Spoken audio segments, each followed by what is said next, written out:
The morning sun filtered through the blinds of a quiet suburban hotel room, casting thin stripes of light across a man sitting at the edge of the bed. He wasn't supposed to be here. Not like this, anyway. Dressed in faded jeans, a slightly too big, flannel shirt, and scuffed work boots, he looked nothing like the person who usually occupied boardrooms and signed million-dollar checks. He ran a hand over his newly shaven jaw, still unused to the smoothness. For the first time in years, he felt invisible. And that was exactly the point. He'd built something real. Something that started with a single diner, 2 fryers, and a dream that people deserved a warm meal without having to count every penny. Over 2 decades, that dream had grown into a chain of all-you-can-eat buffets spread across the country. But lately, something felt off. The quarterly reports were strong, the stock price steady, and the marketing team kept sending him photos of smiling families with full plates.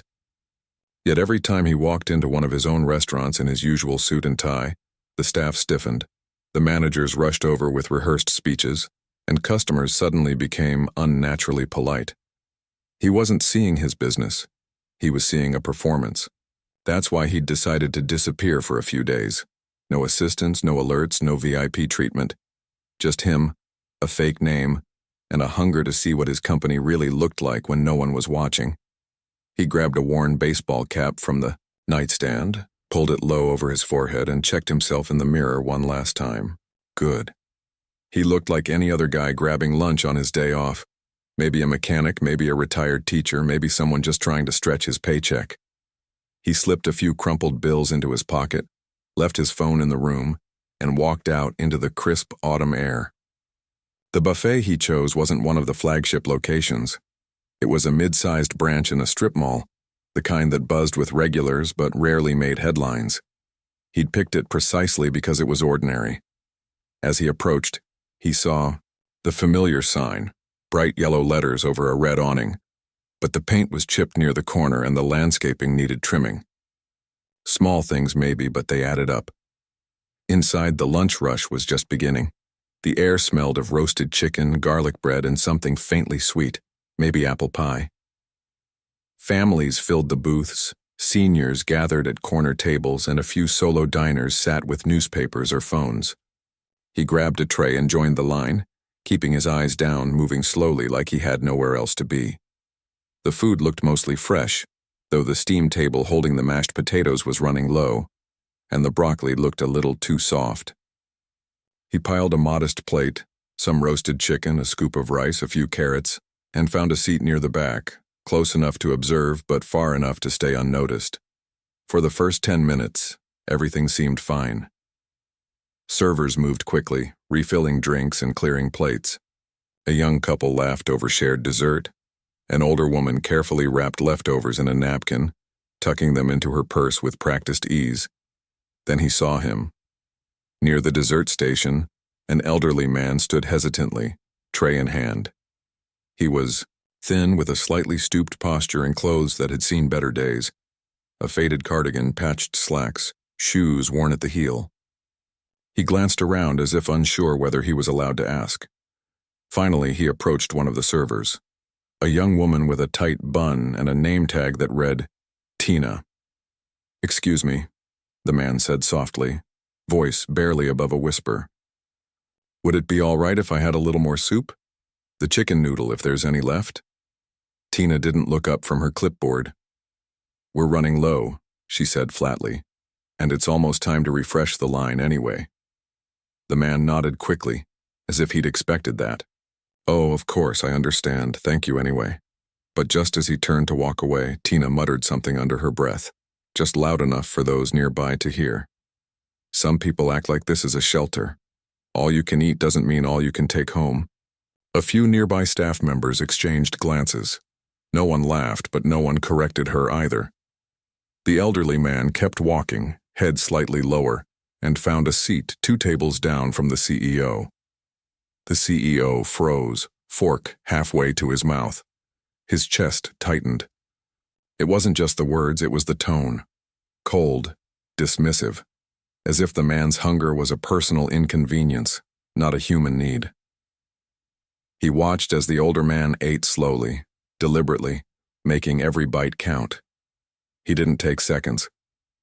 He didn't even look toward the soup station again. Something inside the CEO cracked open.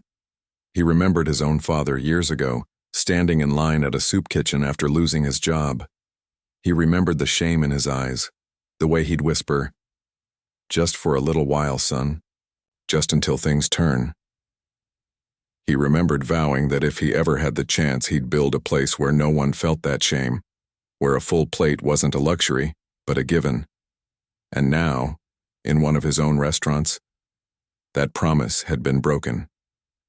He pushed his plate away, appetite gone. He wanted to stand up, say something, defend the man, but that wasn't why he was here. If he revealed himself now, it would shut everything down.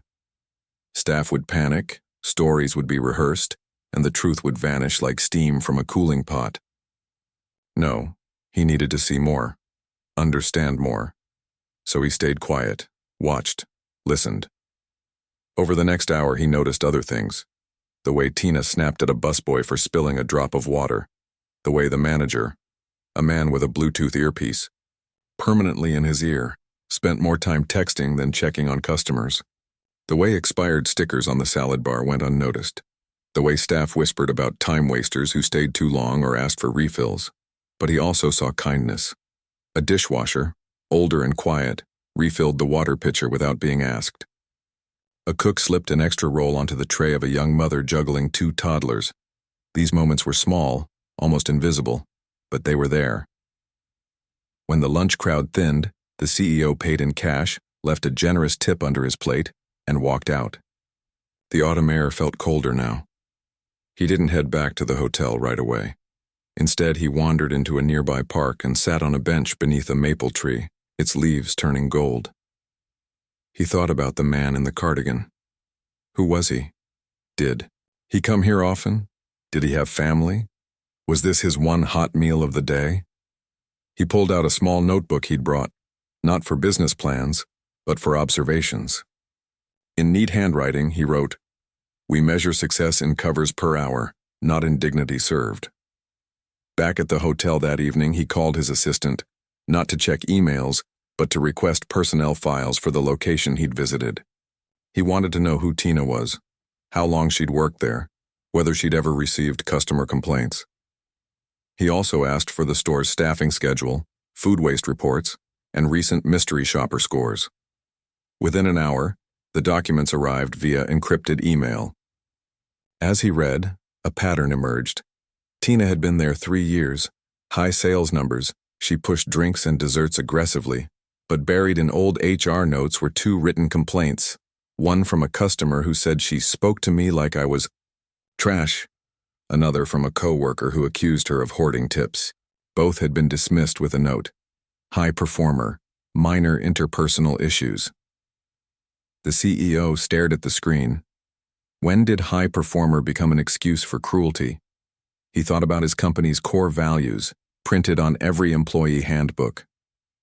Respect, generosity, community. Had those become just words on a page? Had he let efficiency drown out empathy?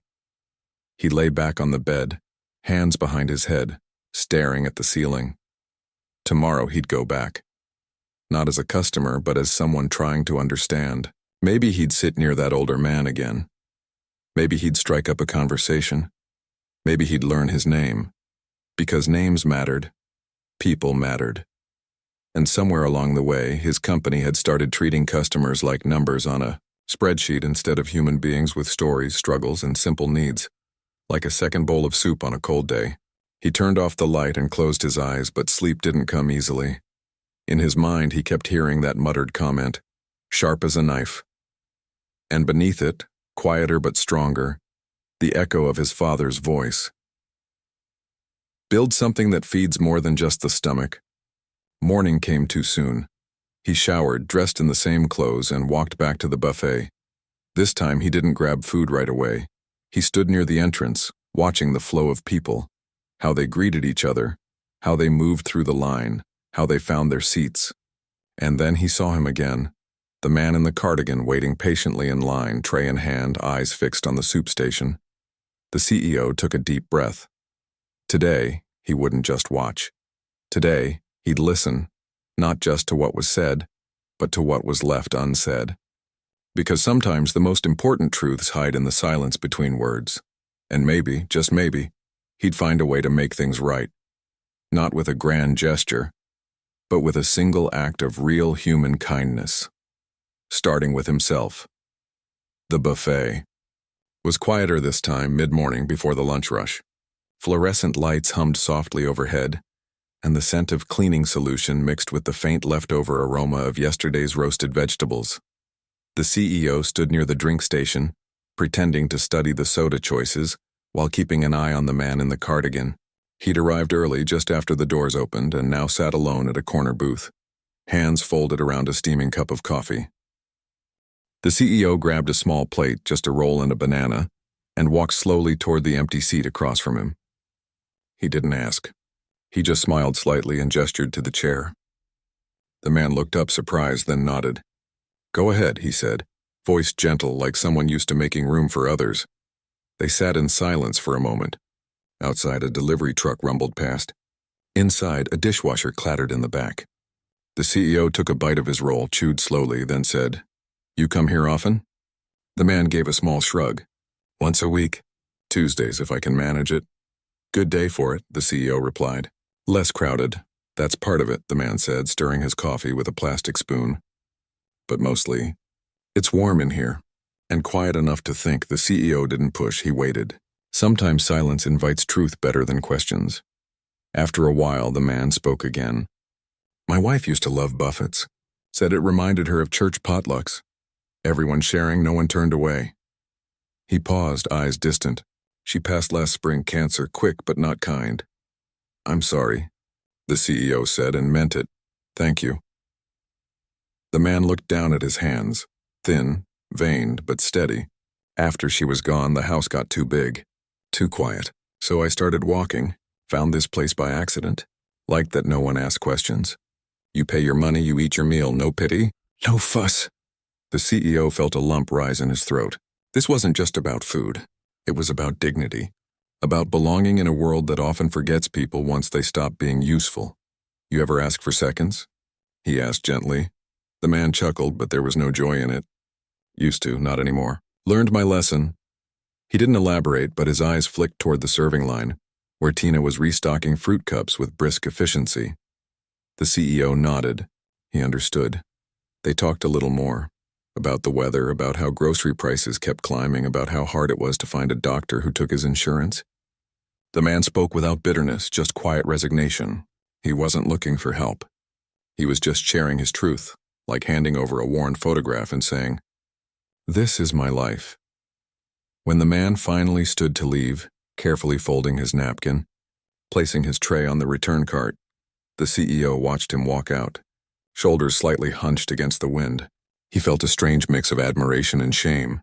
Admiration for the man's quiet strength. Shame that his own business had made him feel unwelcome. He stayed at the table long after the man was gone, watching the staff prepare for lunch. What he saw troubled him more than he expected. The salad bar had wilted lettuce at the bottom of the bin, hidden beneath fresh greens on top. The mac and cheese looked dry, its edges crusted from sitting too long under heat lamps. A young busboy tried to refill the bread basket, but the manager waved him off. "Wait till noon," he said. "Don't waste it. Waste it." As if bread was more valuable than hunger. Later, near the dessert station, the CEO overheard Tina coaching a new server. "Watch the ones who linger," she said, voice low but sharp. "Especially the old guys or the ones in ratty clothes. They'll drain your tip pool and take up space for paying customers." The new server looked uneasy. "But it's all you can eat, right?" "Technically," Tina said with a smirk. "But we're not running a charity. Management cares about turnover. Faster tables, more covers, bigger bonuses." The CEO's stomach turned. This wasn't just one bad employee.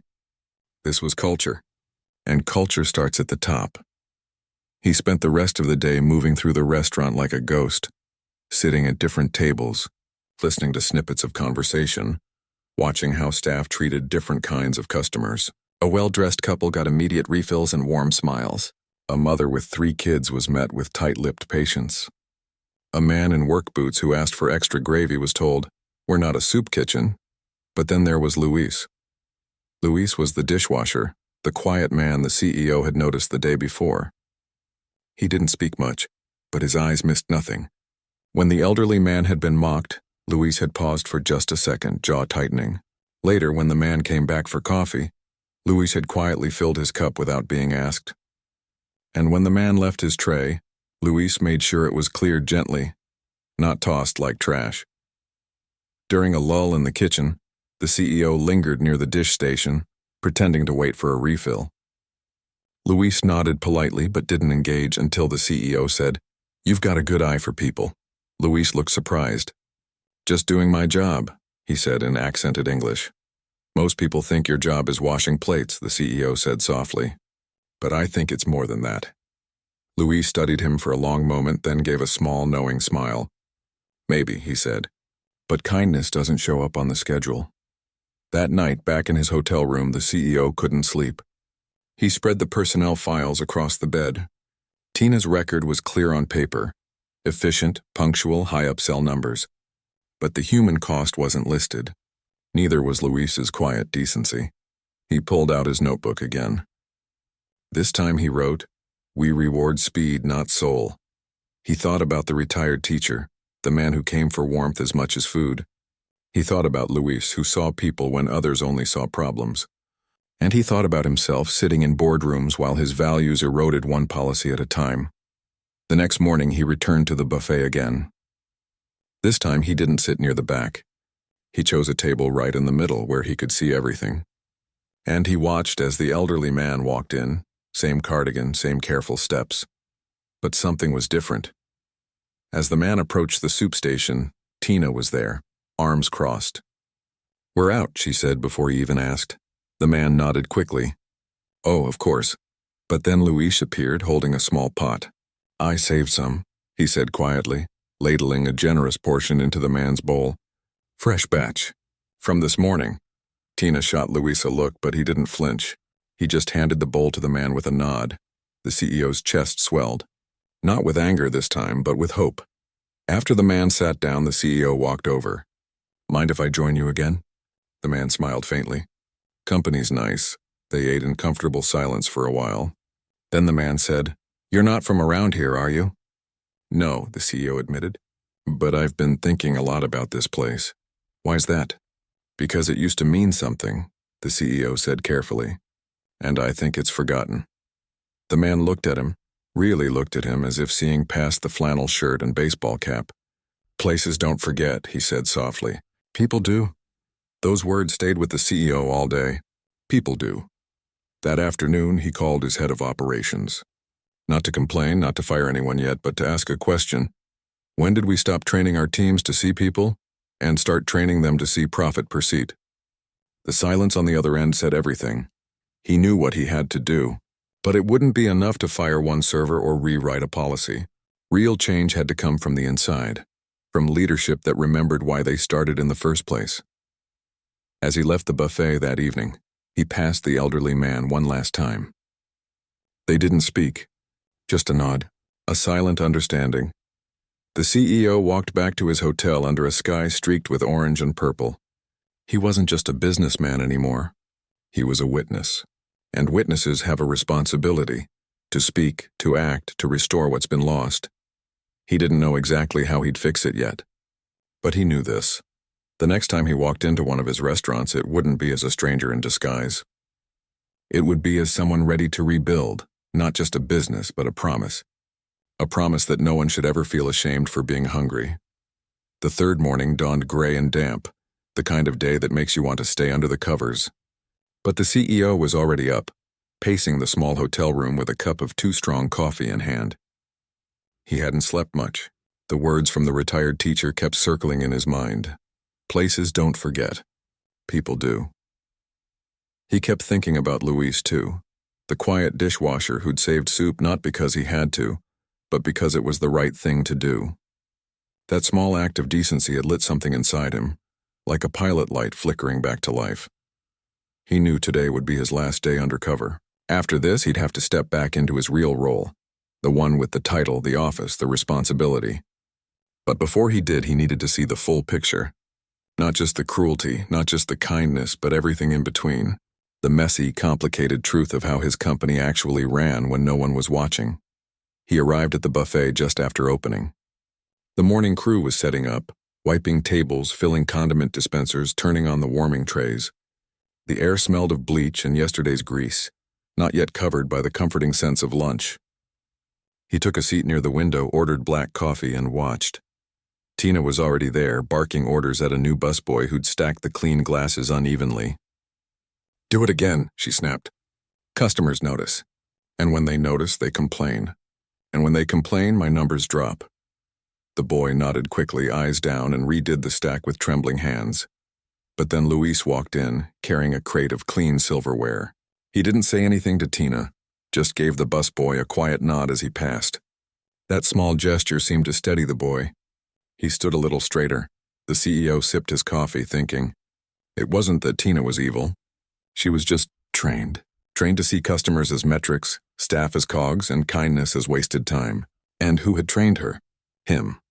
Indirectly, through every spreadsheet that prioritized speed over service, every bonus tied to upsells instead of empath. A little after 10, the first real customers trickled in. An elderly couple sharing a newspaper. A young man in paint-splattered jeans, grabbing a quick bite before his next job. The CEO watched how Tina greeted the couple with a tight smile, but ignored the worker until he asked twice for a refill. Luis, meanwhile, made sure both got fresh napkins and clean forks without being asked. Then, just before lunch, the retired teacher walked in. He moved slower today, leaning slightly on a cane he hadn't used before. The CEO's chest tightened. He wanted to stand to offer help, but he stayed seated. This wasn't his story to interrupt. The man made his way to the coffee station. Tina was nearby, counting straws. She didn't look up, but Luis did. He stepped over, poured a cup, added a splash of cream, just the way the man liked it, the CEO remembered, and handed it to him with a soft, "Good morning." The man smiled. "Thank you, my friend." No one else seemed to notice the exchange. But the CEO did, and in that moment he realized something important. Culture isn't built in boardrooms. It's built in these tiny, everyday choices, like pouring coffee for someone who's had a hard week or choosing not to. He spent the lunch rush observing the rhythm of the place. Families came and went. Servers hustled. Dishes piled up. And through it all, Luis moved like a quiet current, filling water glasses, picking up dropped utensils, once even helping a toddler reach the ice cream scoop when her parents were distracted. No fanfare, no expectation of thanks, just steady human care. Later, during a lull, the CEO wandered toward the kitchen entrance under the pretense of asking for more napkins. He lingered near the swinging door, listening. Inside, Tina was talking to the shift supervisor, the man with the Bluetooth earpiece. "We've got to crack down on the regulars," she said. "Especially that old guy in the cardigan. He's here every Tuesday, eats like a bird, stays forever. He's killing our table turnover," the supervisor grunted. "I know, but corporate says customer retention is key. Can't just kick people out." "We don't have to kick him out," Tina said. "Just make it less comfortable. Skip the refills. Let the bread run low. He'll get the message." The CEO's hands clenched at his sides. It wasn't outright cruelty, it was something worse. Calculated indifference. A system designed to push out the people who needed the place most. But then Luis's voice cut in, calm but firm. "He pays his money. Same as anyone," Tina scoffed. "Yeah, but he doesn't tip. And he takes up space better used for parties of 4. "He's alone," Luis said simply. Alone doesn't mean invisible. Silence followed. The CEO could almost picture Tina rolling her eyes. The supervisor checking his phone. Luis going back to his station without another word. But the truth had been spoken. And once truth is spoken, it can't be unheard. That afternoon, the CEO didn't return to the hotel. Instead, he walked to a nearby diner, a small family-run place with checkered tablecloths and handwritten specials on a chalkboard. He ordered pie and coffee and sat by the window watching the world go by. He thought about his father again. How he'd worked double shifts after losing his job. How he'd never complained. How he'd always said, "As long as we've got food on the table and love in the house, we're rich." The CEO had built his first diner to honor that spirit, to create a place where anyone, no matter their wallet, could sit down and feel like they belonged.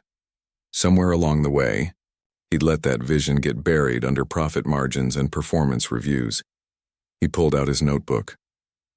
This time he didn't write about policies or personnel. He wrote, "We forgot that hunger isn't just in the stomach. Sometimes it's in the heart." Back at the buffet that evening, his last night undercover, he didn't sit at a table.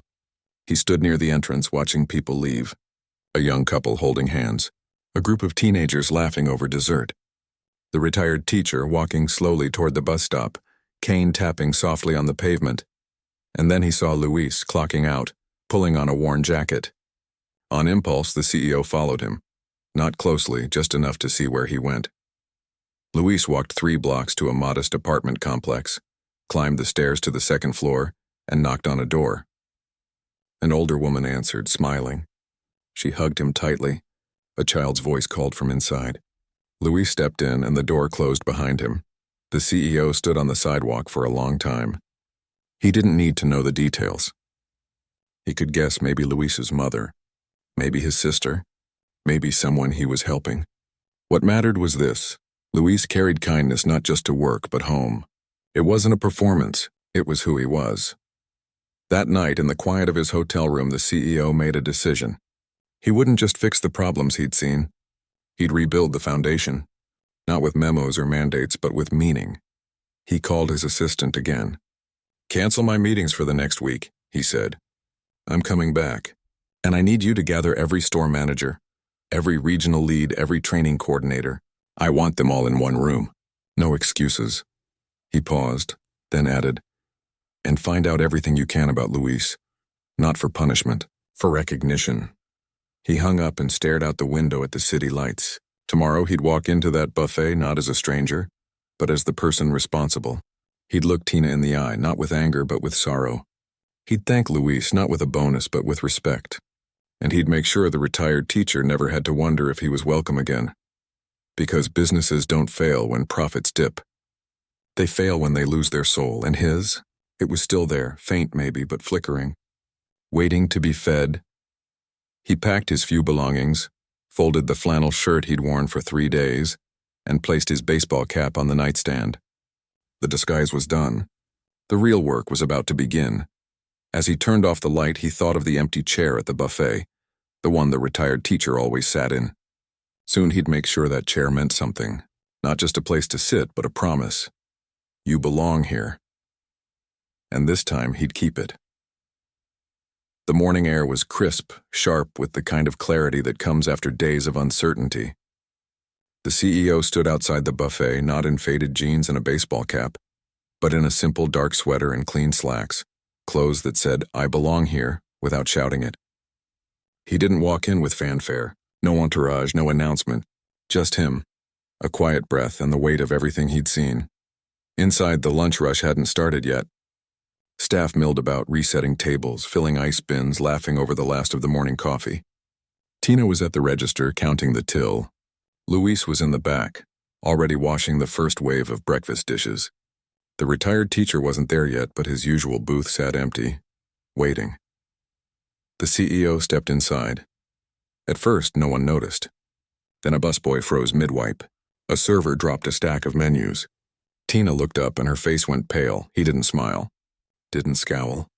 He just walked to the center of the dining room and said calmly, "Could I have everyone's attention for a moment?" Voices hushed. Feet shuffled. Within 30 seconds, every employee, servers, cooks, dishwashers, the shift supervisor with his Bluetooth still blinking in his ear, stood in a loose half circle, eyes wide, hearts pounding. "I've been here," the CEO began, "for the past 3 days. Not as your boss, as a customer. As someone who wanted to see what this place really feels like when no one's watching." A few exchanged nervous glances. Tina looked at the floor. "I saw things that made me proud," he continued, "and things that made me ashamed." He paused. Let the words settle. "I saw someone mocked for being hungry. I saw staff told to make certain customers feel less comfortable, so they'd leave faster. I saw expired food hidden under fresh and kindness treated like a waste of time." His voice didn't rise. It didn't need to. The silence in the room was heavy enough. "But I also saw something else," he said, softer now. I saw someone pour coffee for a man who'd lost his wife. I saw someone help a child reach the ice cream. I saw dignity offered quietly without expectation. That is the soul of this place, and we've let it get buried. He turned slightly, looking directly at Tina. She flinched but didn't look away. You're good at your job, he said. You're fast, you're efficient, you drive sales. But somewhere along the way, you forgot that this isn't just a business. It's a table. And at this table, everyone deserves to be treated like they matter. Tina's eyes filled, but she didn't cry, just nodded once tightly.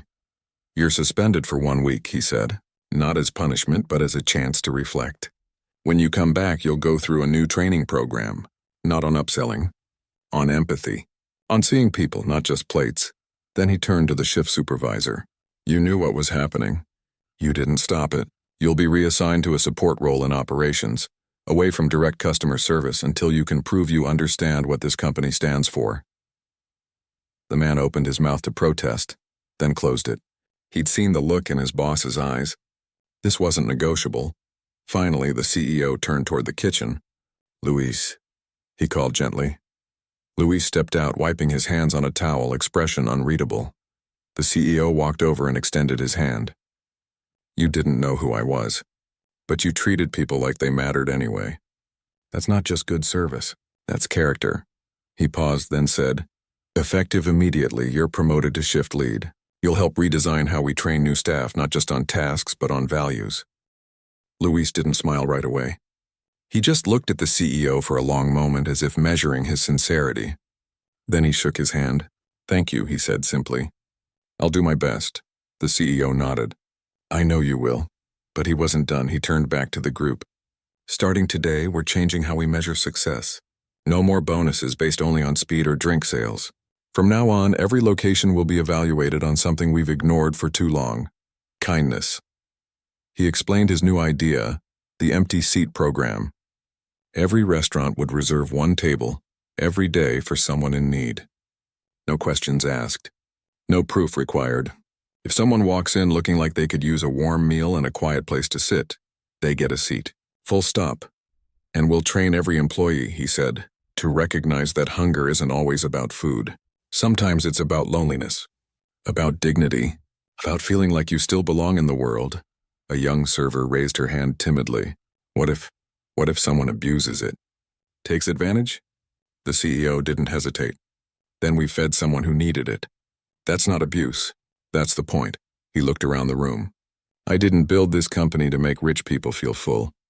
I built it so no one, no matter their age, their wallet, or their story, would ever feel ashamed for being hungry.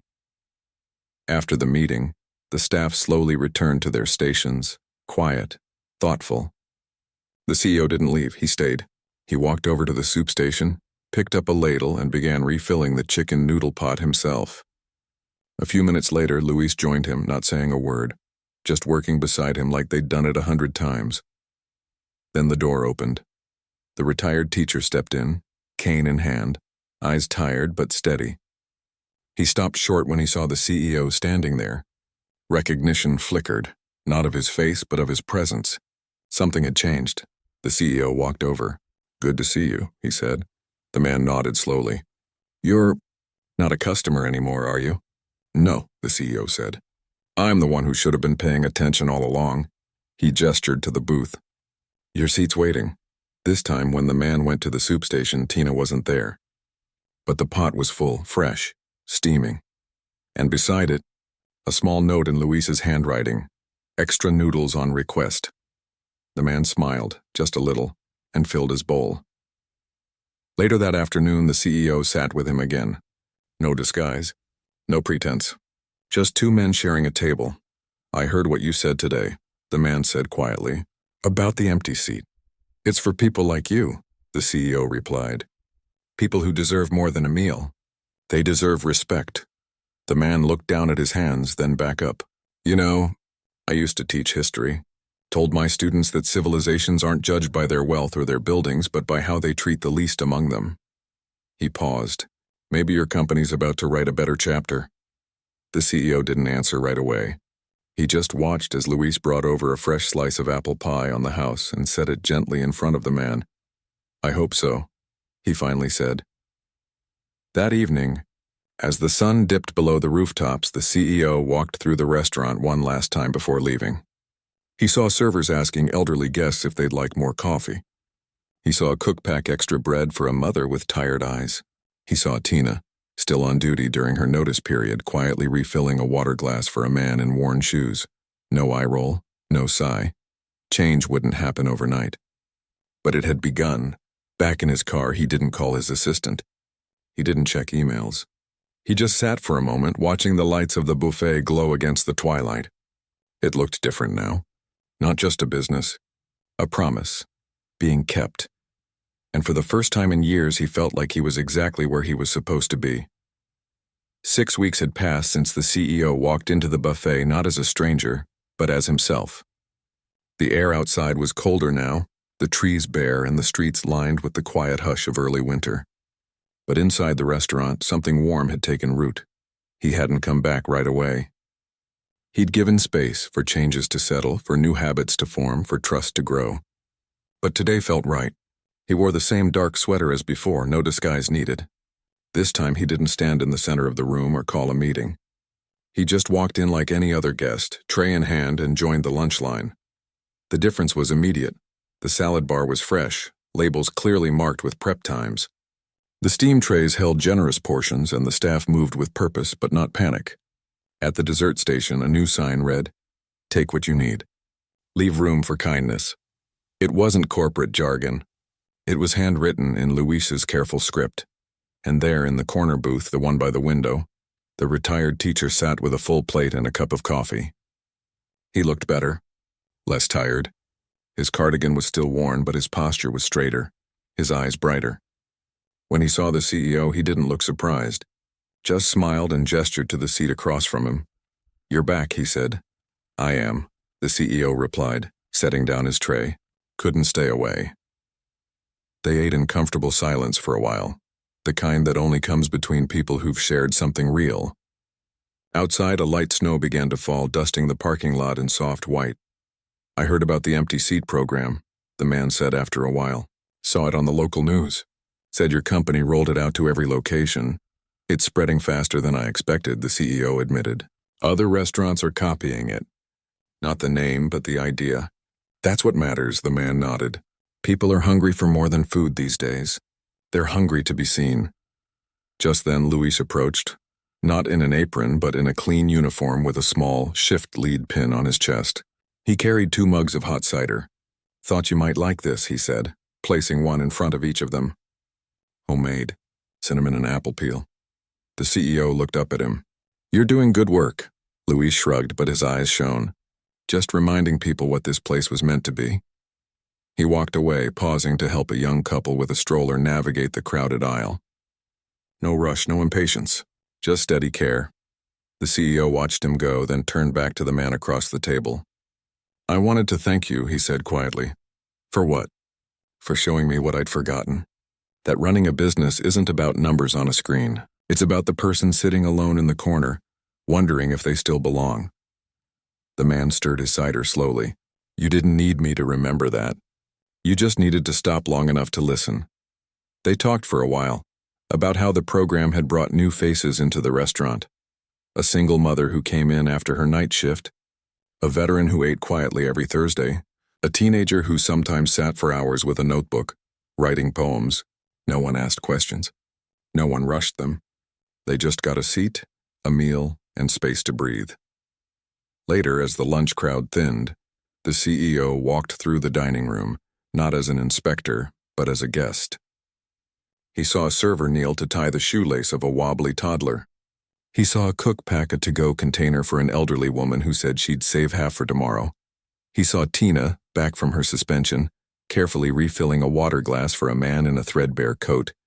Her movements gentle, her voice soft. She caught his eye and gave a small, respectful nod. No shame, no defensiveness, just quiet understanding. He didn't speak to her. Didn't need to. Her actions said everything. On his way out, he stopped by the host stand. A new sign hung there, simple and clear. "One table is always open for anyone who needs it." Beneath it, a small basket held handwritten notes from customers. "Thank you for seeing me. This place saved my Tuesday. My dad would have loved this. He picked one up, read it, and placed it back gently. Outside, the snow had slowed to a few drifting flakes. He stood on the sidewalk for a moment, watching families leave the restaurant, laughing, bundled up, carrying leftovers in doggy bags. Across the parking lot, the retired teacher walked toward the bus stop, cane tapping lightly, shoulders squared against the cold. Luis followed a few steps behind, holding an umbrella over him without being asked. The CEO smiled. He drove back to the city, not to his office, but to another one of his locations, a smaller branch on the edge of town. He didn't go in, just parked across the street and watched through the window. Inside, a young couple sat with their child, sharing a plate of mashed potatoes. The server, a woman with tired eyes but a warm smile, brought over an extra roll. "Just in case," she said, placing it on the table with a wink. The CEO watched the father's face soften, watched the mother mouth "thank you," watched the child giggle as she tore the roll in half. He finally felt like he was home. Back at headquarters the next day, he called a company-wide meeting, not over video, but in person with every regional manager, trainer, and store lead gathered in the main conference room. No slides, no spreadsheets, just him, standing at the front holding a single paper plate. "I used to think success was measured in revenue," he said. "Now I know it's measured in moments like this." He told them about the retired teacher, about Luis, about the empty seat, about the quiet dignity of a hot meal offered without judgment. "We're not just feeding bodies," he said. "We're feeding hope, and that's worth more than any quarterly report." After the meeting, he walked through the office halls listening to conversations shift from covers per hour to "how did we make someone feel today?" He approved funding for empathy training in every location. He redirected bonus structures to reward acts of kindness, not just sales. And he made sure Luis's voice was included.